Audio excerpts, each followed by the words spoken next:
यार अजीब है यार, ये बेन स्टोक्स खुद तो लड़ नहीं रहा और पिच क्यूरेटर को लड़ने भेज दिया गौती भैया से।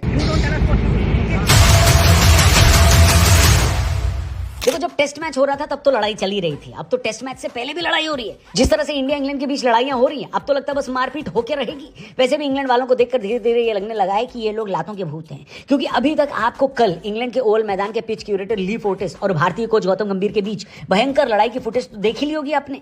दोनों का रिएक्शन यही था और गंभीर का हाव भाव देखकर लग रहा था कि वो कहना चाहते हैं आलिए रे आलिए बेटा भग मत जाइयो, तेरा पिछवाड़ा लाल कर दूंगा। मुझे हैरानी है ये बात जानकर कि कुछ लोग हैं जो इंडियन क्रिकेट फैंस हैं लेकिन इसके बावजूद इस पूरे मुद्दे पर गौतम को टारगेट कर रहे हैं। ऐसे लोगों के लिए मेरे पास एक ही रिएक्शन है, लेकिन आखिर लोग ऐसा क्यों कह रहे हैं और मैं क्यों मानता हूं कि गौतम गंभीर नहीं बल्कि पिच क्यूरेटर की गलती है, ये वीडियो में आपको पता चलेगा। चैनल जरूर सब्सक्राइब करना। आगे बढ़ते हैं। तो दोस्तों कल हुआ ये कि ओवल टेस्ट से 2 दिन पहले यानी कल टीम इंडिया का एक ऑप्शनल ट्रेनिंग सेशन था। टीम इंडिया के कई खिलाड़ी इस प्रैक्टिस सेशन में शामिल हुए और पिच से थोड़ी दूर पर प्रैक्टिस करने लगे, लेकिन कैनिंगस्टन ओवल के चीफ क्यूरेटर ली फोर्टिस को यह बात पसंद नहीं आई कि इतने सारे इंडियन खिलाड़ी एक साथ पिच के आसपास ट्रेनिंग क्यों कर रहे हैं। फोर्टिस इस बात से भी नाराज थे कि कुछ प्लेयर और कोच पिच के बहुत नजदीक थे। फोर्टिस ने टीम इंडिया के बैटिंग कोच सितांशु कोटक से इसी बारे में बात कर रहे थे जब गंभीर उनके पास आए और क्यूरेटर से बात करने की कोशिश की। बात थोड़ी बढ़ी तो गंभीर के अंदर का दिल्ली वाला निकल गया। 2-4 उन्होंने वातानुकूलित शब्द क्यूरेटर को सुना डाले। इसके बाद क्यूरेटर ने गंभीर को चुप होने को कहा और यह भी धमकी दी कि वो मैच रेफरी के पास चले जाएंगे। गंभीर ने कोच कोटक को कहा कि वो क्यूरेटर से बात ना करें। फोर्टिस ने एक बार फिर गंभीर को वार्निंग देने की कोशिश करी और तब गंभीर ने कहा यू स्टॉप इट, आप हमें मत बताइए कि हमें क्या करना है। आप हमारे किसी खिलाड़ी को भी नहीं बता सकते कि उसको क्या करना है। आप सिर्फ एक ग्राउंड्समैन हैं और आप वही रहिए, इसके अलावा आपकी कोई पहचान नहीं है। अब पिच क्यूरेटर फोर्टिस का कहना है कि अभी इस ग्राउंड पर बहुत क्रिकेट खेला जाना है और सितंबर तक सीजन चलेगा, इसलिए जितना हो सके पिच को बचाना है। लेकिन मीडिया में भारत की तरफ से बात करने आए कोच सितांशु कोटक ने कहा कि सपोर्ट स्टाफ में से कुछ लोग विकेट देखना चाह रहे थे और जब ग्राउंड्समैन ने कहा कि आप पिच से 2.5 मीटर की दूरी बनाकर रखें, कोटक को यह बात बहुत अजीब लगी। तो कोचेस उधर खड़े थे, तभी उन्होंने कोई आदमी भेजा और बोला कि थोड़ा 2.5 मीटर इधर से दूर खड़े हो, विच वॉज लिटिल सरप्राइजिंग, क्योंकि ऐसा पहली बार तो नहीं हो रहा है कि इंडियन सपोर्ट स्टाफ कोई पिच के करीब जा रहा था या उनको पता नहीं था कि पिच के करीब जाने का प्रोटोकॉल क्या होता है। बल्कि इंडियन सपोर्ट स्टाफ ने तो नॉर्मल स्पोर्ट शूज पहन रखे थे, उनके जूते में तो स्पाइक भी नहीं थे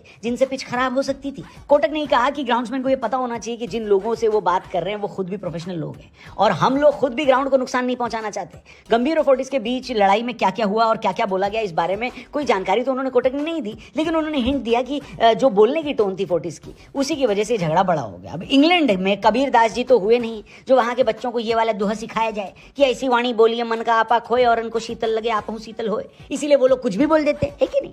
लेकिन उनका पाला पड़ गया कोच गंभीर से और गंभीर भी कहां पीछे रहने वाले हैं। उन्होंने शाहिद अफरीदी और विराट कोहली को सुना रखा है, फिर फोर्टिस की इस खेत की मूल्य है भैया। लेकिन अगर आपने नोटिस किया होगा तो कई ऐसे लोग हैं जिन्होंने इस पूरे मामले में गंभीर को ही दोषी ठहरा दिया है और कहा है लैंग्वेज भाई साहब आपकी बहुत गंदी है, सुधारिए इसको थोड़ा। कई लोगों ने तो ये भी कह दिया कि गंभीर ने जिस तरीके का बर्ताव किया है उससे भारत की बेइज्जती हुई है। अरे भाई पहली बात तो ये है कि वो आदमी भारत के लिए ही वहां पर खड़ा हुआ था, टीम इंडिया के लिए ही लड़ाई लड़ रहा था और अपने प्लेयरों को ही प्रोटेक्ट कर रहा था। वो मकान का किराया वसूलने या कोई पर्सनल लड़ाई थोड़ी ना लड़ने गया था। आप किसी भी खिलाड़ी के फैन हो सकते हो सकता है आपको गंभीर की कोचिंग स्टाइल भी पसंद ना हो, लेकिन इस मुद्दे पर हर हिंदुस्तानी को गंभीर के साथ खड़ा होना चाहिए क्योंकि गंभीर ने जो किया बिल्कुल सही किया। तीसरे टेस्ट के बाद से ही इंडिया इंग्लैंड के बीच में रिलेशन अच्छे नहीं रहे और चौथे टेस्ट के बाद तो हो सकता है बेन स्टोक्स ने ही पिच क्यूरेटर को बुलाकर बोला हो कि भाई इंडिया वालों को देख लेना, क्योंकि पिच क्यूरेटर की बात सुनकर मोदी जी भी कह रहे हैं क्या हिपोक्रेसी की भी सीमा होती है, क्योंकि जिस क्यूरेटर को यह प्रॉब्लम था कि इंडियन टीम पिच से 2.5 मीटर दूर क्यों खड़ी है, वही क्यूरेटर 2023 वाली एक सीरीज में एक मैच से पहले पिच के बीचों बीच खड़ा था